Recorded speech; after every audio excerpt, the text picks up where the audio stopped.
The office smelled of old leather and fresh coffee nobody had touched. Rain traced slow lines down the window, blurring the parking lot outside into gray streaks of nothing. I sat at the far end of the table, the way I always had at family gatherings, close enough to be counted, far enough to be forgotten. Across from me, my Aunt Elaine dabbed her eyes with the tissues she didn't need. My cousins whispered about the lake house, the stocks, the timeshare in Florida. Nobody whispered about me. Nobody ever did. Grandma Elaine had built something out of nothing, a modest fortune stitched together from decades of quiet discipline, and every person in this room believed they knew exactly how it would be divided. I believed it too.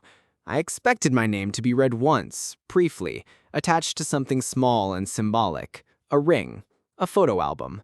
Enough to prove I'd been remembered, but not enough to matter. The lawyer, a thin man with tired eyes, cleared his throat and began reading in that flat, practice tone lawyers use to drain emotion out of the biggest moments of your life. The house went to my uncle. The investment accounts were split 3 ways. My cousins got cars, jewelry, a share of the business. Then he paused. He looked up, past my aunt, past my cousins, directly at me. There is a separate matter, intended for your eyes only. The room went still, in a way that felt almost physical. Chairs stopped creaking, breathing seemed to hold. He slid a folded letter across the table, along with a small card bearing an address I didn't recognize. Not our town, not anywhere our family had ever lived. "Read this alone," he said quietly. She was very specific. I looked at my relatives. For the first time in my life, they were looking back at me like I was someone worth watching. I grew up watching decisions get made in rooms I wasn't invited into. Holidays at my uncle's house always followed the same quiet ritual. The adults would finish dessert, exchange a glance, and drift toward the study where the real conversations happened. Business, investments, who would take over what? I'd stay behind with the children, clearing plates, pretending I didn't notice the door closing. Nobody ever said I wasn't welcome. They didn't have to. It was in the way my aunt introduced me at parties, always with a small pause before my name, as if trying to remember why I was there. It was in the way my cousins' achievements were toasted at every dinner, while mine were mentioned in passing, if at all. My side of the family had never been wealthy. My mother worked 2 jobs until the year she died, and I grew up understanding money as something other people had, something that bought confidence, attention, a seat at the table. My relatives wore that confidence like a second skin.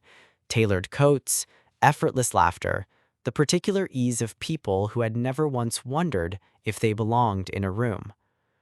I told myself it didn't matter. I built a quiet life, a small apartment, a steady job, and a handful of people who actually saw me. But there was always a part of me that flinched at family gatherings, some old, tender place that still expected to be overlooked. So when the lawyer looked past every polished, expectant face in that room and chose me, something inside me shifted. Not triumph, not yet. Just the faint, unfamiliar feeling of being noticed and the fear that came with finally mattering. My apartment felt smaller that night, the silence thicker than usual. I set the folded letter on my kitchen table and stared at it for a long time before I found the courage to touch it, as if opening it too quickly might undo whatever strange gift or warning it carried. The handwriting was unmistakably hers. Grandma Elaine's looping, careful script, the same hand that had written birthday cards and grocery lists for 40 years. But the words themselves didn't sound like the woman I thought I knew. "My dearest, if you are reading this, then I trusted you more than anyone else in this family, and I am asking you to trust me now, even when what I say makes no sense. There is a property no one in this family knows exists. Not your aunt, not your uncle, not one soul who sat in that office today.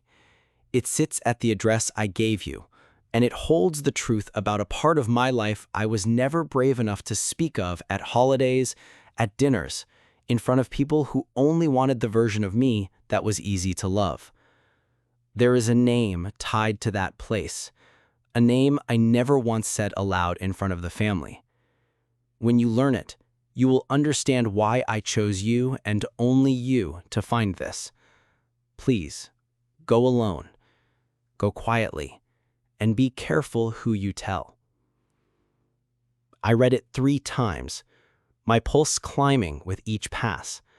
A hidden property, a buried name, a woman I'd known my entire life, suddenly a stranger on paper, asking me to unravel something she'd spent decades concealing. Why me? Not her son, not the grandchildren she doted on publicly, praised at every dinner, trusted with the business. Me, the one she used to slip an extra 20 into my coat pocket without anyone noticing. The one she'd hold onto a beat too long when saying goodbye. Had she seen something in me the others never had? Or had she simply run out of people she could trust? Either way, the question settled into my chest like a stone. What exactly had my grandmother been hiding, and from whom? I didn't sleep. By 2 in the morning, I was hunched over my laptop, the letter propped against my coffee mug, typing the unfamiliar name into every search bar I could think of. Property records, genealogy sites, old newspaper archives that loaded slower than my patience could stand. It took hours, but eventually a scanned deed surfaced, brittle, decades old, filed under a name I'd never once heard spoken in my life. The property was registered not to my grandmother's married name, the one etched on her headstone, but to her maiden name, Elaine Whitfield, a version of her that existed before she became the matriarch everyone thought they knew. I sat back, the blue glow of the screen washing over a kitchen gone silent, except for the hum of the refrigerator. Whoever this second name belonged to, they were tied to that deed too, a co-owner, or something more, someone who had, at some point, mattered enough to share property with a woman who otherwise left no trace of a life before marriage. My phone rang before I could process it further. My aunt's name lit up the screen, and something in my stomach tightened before I even answered. "Hey," she said, her voice pitched with practiced warmth. "I was just thinking about you. That was a strange day, huh?" I said it was. "So," she continued, too casually, "what exactly did the lawyer give you? Elaine was always so particular about her things. I just want to make sure everything's accounted for." I told her it was personal, a keepsake, nothing important. There was a pause just half a second too long. "Of course," she said. "Just let me know if you need anything sorting through." I hung up, staring at the deed still glowing on my screen, my grandmother's forgotten name looking back at me like a door only just beginning to open. She'd called too fast, asked too precisely. Someone else already knew there was something to find. The drive took almost 3 hours, past the manicured suburbs my family called home, and into a quieter, older part of the state, where the roads narrowed and the trees grew close enough to touch the car. The house, when I finally found it, wasn't what I expected. No grandeur, no hint of hidden wealth. Just a modest, weathered cottage with peeling white paint and a porch that sagged gently under the weight of years. The key from the lawyer's envelope fit the lock like it had been waiting. Inside, dust hung suspended in the afternoon light, but nothing felt abandoned. It felt paused.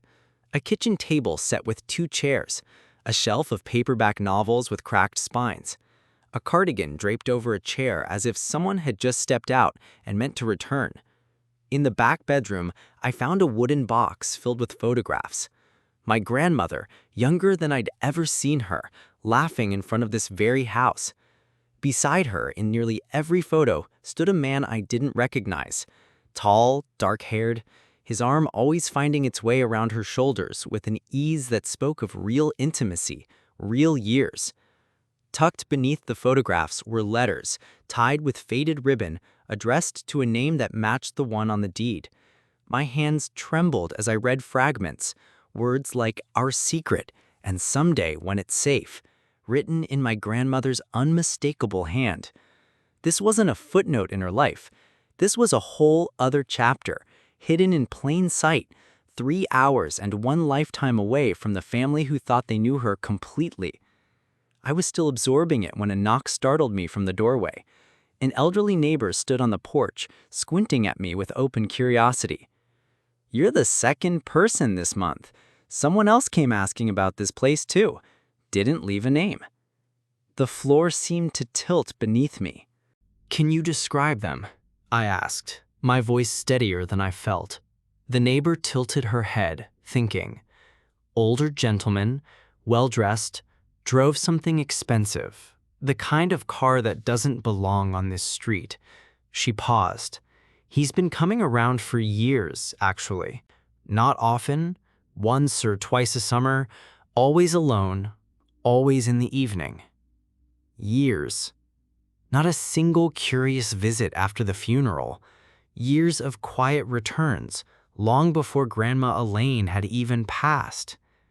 Only one person in my family fit that description without effort. My uncle, the one who stood to inherit the largest share of everything. The one whose signature had been on every business document, every account, every decision made behind that study door I was never invited through. I thanked the neighbor and stepped back inside, my earlier wonder curdling into something colder. I moved through the house again, slower this time, looking not for what remained, but for what might be missing. A gap on the bookshelf where dust outlined an absent object. A drawer that opened too easily, as though it had been emptied and never refilled. A frame on the wall holding nothing but a faded rectangle where a photograph used to hang. Someone had been here before me, taking pieces of this secret away long before I even knew it existed. If my uncle had known about this house, known about the man and the photographs, the letters, the buried history, why had he stayed silent? Why let the rest of the family remain in the dark while he alone visited, alone, for years? There was only one reason a man like him would guard a secret that carefully, because whatever it protected also protected his place at the top of the family, his claim to the fortune everyone assumed was simply, cleanly his. I folded one of the letters into my pocket, my hands unsteady, the quiet excitement of discovery replaced by something sharper. If he'd been hiding this for years, what exactly was he still willing to do to keep it buried? I drove home with the letter pressed flat beneath my phone on the passenger seat, as though keeping it visible would stop it from disappearing. Back in my apartment, I didn't bother with sleep. I spread everything I had across the kitchen table, the deed, the photographs, the fragments I'd read, and started pulling threads. The name on the deed led me deeper than I expected. County records, business filings from the 70s, a trail of paperwork that had been quietly, methodically buried under decades of accumulated legitimacy. What I found stopped the breath in my chest. The name belonged to a man named Samuel Whitfield, my grandmother's younger brother, a man I had never once heard mentioned in 40 years of family gatherings. Not at Christmas, not at funerals, not in a single photograph album passed around a living room. Erased so completely that his absence had never even registered as strange. But Samuel hadn't simply drifted away. The records told a different story. 46 years ago, he and my grandmother had co-founded a small investment company together, a business that became the foundation of everything my family now called their own. The house, the accounts, the comfortable, well-dressed lives my relatives moved through without ever questioning where any of it had come from. 2 years after the company's founding, Samuel's name disappeared from every document. His shares transferred, his stake dissolved. The business continued under my grandmother's married name alone. growing quietly into the fortune that now sat in that lawyer's office, being divided among people who had never heard of him. There were two possible explanations. Either Samuel walked away willingly, paid off, bought out, his choice to vanish, or someone had pushed him out, stripped him of what was rightfully his, and sealed the past with enough legal paperwork to make the theft look clean. I stared up the ceiling of my small apartment in my quiet, modest life, in the existence my family had always treated as lesser, and understood something with absolute, devastating clarity. The fortune they inherited and never shared with me may never have been entirely theirs to begin with. There was one person in the family I had always believed was different, my cousin Rachel, the one who had sat beside me at the children's table when we were small, who had once told me in a rare, unguarded moment that she thought our family was better at performing closeness than actually feeling it. She was thoughtful, quieter than the rest, and I had held on to that version of her like a lifeline for years. I called her the next morning and asked if we could meet, somewhere private. She agreed without hesitation, which should have reassured me. It didn't. We sat across from each other in a corner booth of a coffee shop, and I laid it out carefully. Samuel's name, the deed, the photographs, the business records, the decades of erasure. I watched her face as I talked, the way you watch someone when the truth of them matters to you. What I saw wasn't shock, it was management. Her expression shifted through a sequence so controlled it almost looked natural. Surprise, then concern, then something that settled into a careful, practiced stillness. She reached across the table and placed her hand over mine. "I hear you," she said, "and I understand why this feels significant. Feels, not is. But you have to consider," she continued, her voice low and measured, "what actually opening this up would do to the family, to people who are grieving. There are legal complexities here that you don't fully understand, and honestly," she paused, her eyes holding mine with something that lived just 1 degree from a warning. "Some things are better left buried." I pulled my hand back slowly. She kept talking, softer now, offering to connect me with a family lawyer, suggesting I take some time, framing every sentence as concern while meaning something entirely different. I nodded when it seemed expected. I finished my coffee. I said goodbye like nothing had shifted between us. But walking to my car, I understood that I was no longer looking for an ally within this family. I was surrounded by people protecting the same secret. 3 days after meeting Rachel, my apartment was broken into. Nothing obvious was taken, no television, no laptop, no jewelry. Whoever came through my door wasn't there for the things a normal burglar wants. They were precise, unhurried, and careful enough to leave most of the apartment undisturbed. But the kitchen table, where I had spread every document, every photograph, every scanned record I had printed, that had been gone through. I could tell by the order things were stacked in, slightly too neat, the way a stranger reorganizes without realizing they're revealing themselves. The copies of Samuel's business records were missing entirely. I stood in the middle of my kitchen, the late afternoon light falling across an emptiness where the truth had been, and felt the ground shift beneath this entire situation. This was no longer a family uncomfortable with an old secret. Someone had made a decision, a deliberate, calculated decision, to reach into my home and remove evidence. It escalated further that same week. A car I didn't recognize idled across the street 2 mornings in a row, gone by the time I thought to photograph it. A neighbor mentioned a man had been asking which unit was mine. My phone developed a habit of dropping calls the moment I dialed the county records office to request additional filings. Maybe coincidences. I no longer believed in coincidences. I started carrying the most important documents on me, the original letter, the deed, the photographs, folded inside my coat, close to my body like something vital. I stopped discussing anything by phone. I varied the routes I walked to work, a habit that felt absurd and necessary in equal measure. The family had moved through predictable stages. First, subtle dismissal, then quiet warning. Now this, something wordless and physical, a pressure applied from just out of sight, designed not to threaten openly, but to make me feel the weight of what I was carrying. They wanted me afraid enough to stop. What they hadn't accounted for was that being watched for the first time felt almost like being seen. I went back to the lawyer on a Tuesday morning, unannounced, walking in off the street the way people do when they're afraid that making an appointment gives someone else time to prepare. His name was Mr. Harland, and when his assistant showed me into his office, something in his expression told me he had been expecting this visit.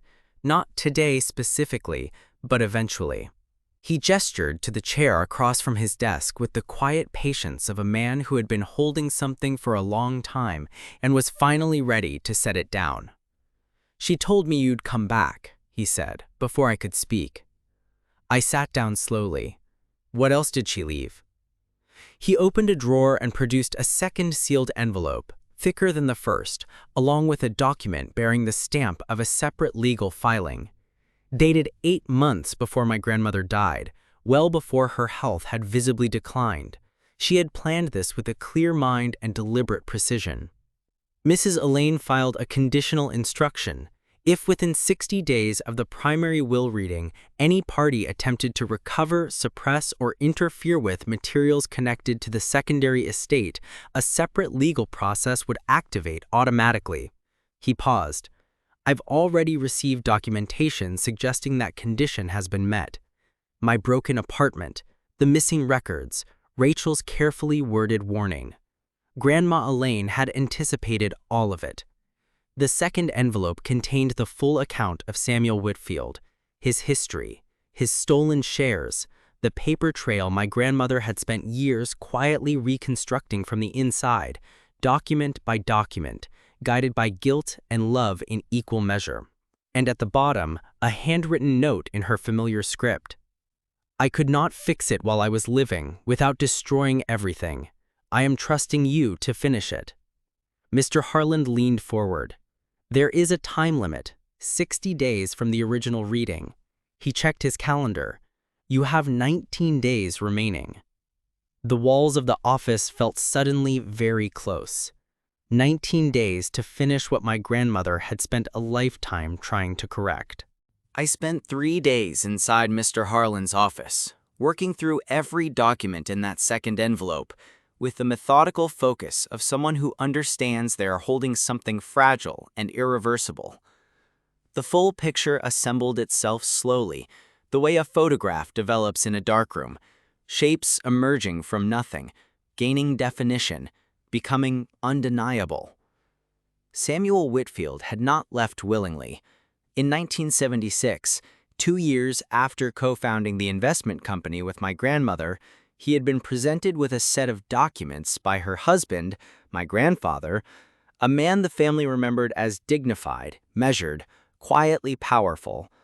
The documents dissolved Samuel's partnership under a clause he had never agreed to, built on a legal maneuver sophisticated enough to be effective and dishonest enough to constitute fraud.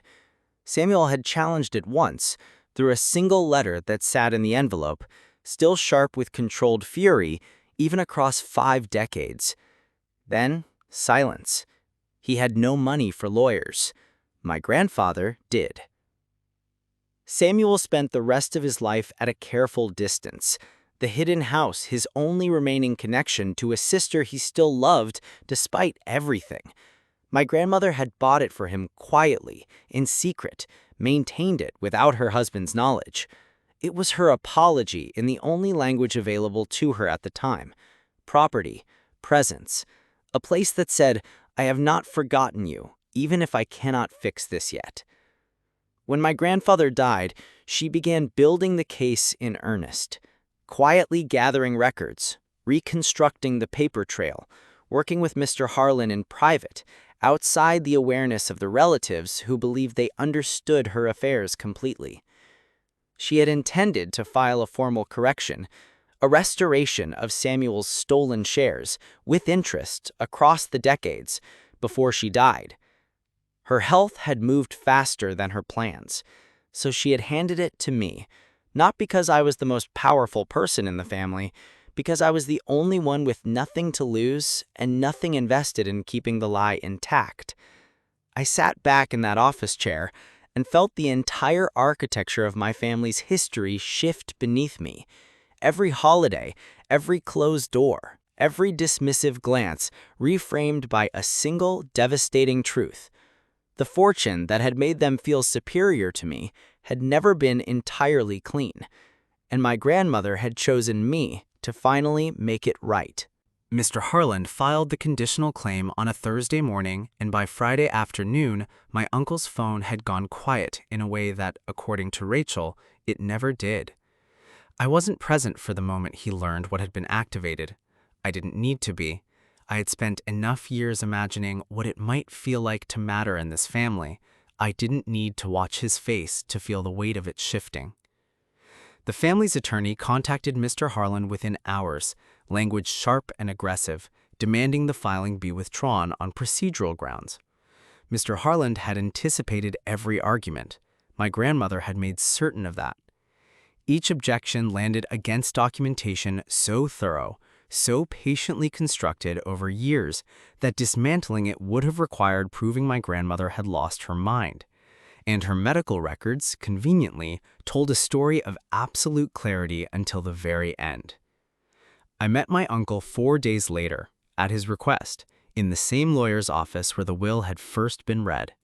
He arrived in the same tailored coat, the same careful composure, but something underneath it had come loose. His eyes moved differently. They tracked the room the way eyes do when a person is calculating exits rather than entrances. He tried several approaches in sequence: reason, then generosity, then a thinly veiled suggestion that pursuing this would damage relationships beyond repair. I let him finish each one. Then, I slid the documents across the table.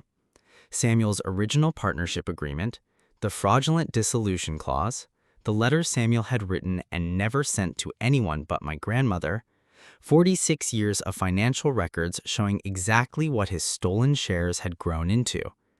My uncle looked at the papers for a long time without speaking. When he finally looked up, the composure was gone. What remained was something smaller. A man who had built an identity on a foundation he had always known was borrowed, staring at the person who had just called the debt due. For the first time in my life, I was the one at the head of the table. The legal process took 11 weeks from the filing of the conditional claim to the final settlement agreement. 11 weeks of depositions, document reviews, and carefully worded negotiations conducted through attorneys who charged by the hour and spoke in language designed to drain emotion from proceedings that were, at their core, entirely human. Samuel Whitfield was located through a genealogy service, living quietly in a small coastal town, 73 years old, in reasonable health, with no idea that anything had been set in motion on his behalf. Mr. Harland made the initial call. I was told Samuel sat in silence for a long moment before responding, and that when he finally spoke, his voice was steady, but his first words were about his sister, whether she had been well, whether she had been happy, whether she had thought of him. He had thought of her every single day. The settlement restored a significant portion of what had been taken. Not everything, because nothing restores 50 years, but enough to constitute acknowledgement, which was perhaps what Samuel had needed most. My uncle signed the agreement without the flourish of a man who believed he was doing the right thing, and without the defiance of one willing to fight further. He signed it the way people sign things when they simply want the room to end. Within the family, the silence that followed was different from any silence I had known before. Not the silence of being overlooked, but the silence of people recalibrating, reassessing what they thought they knew about a woman they had believed was entirely theirs to define. My aunt called to apologize. I accepted it without ceremony. Rachel called to say she was sorry she hadn't been braver sooner. That one I held on to longer. Nobody in that family would ever again introduce me with a pause before my name, searching for a reason I belonged. The reason was now written into the legal record, permanent and plain. I had always belonged. It had simply taken this long for the proof to surface. I drove back to the cottage on a Saturday in early spring, when the trees along that narrowing road had just begun to show the first pale green of new leaves.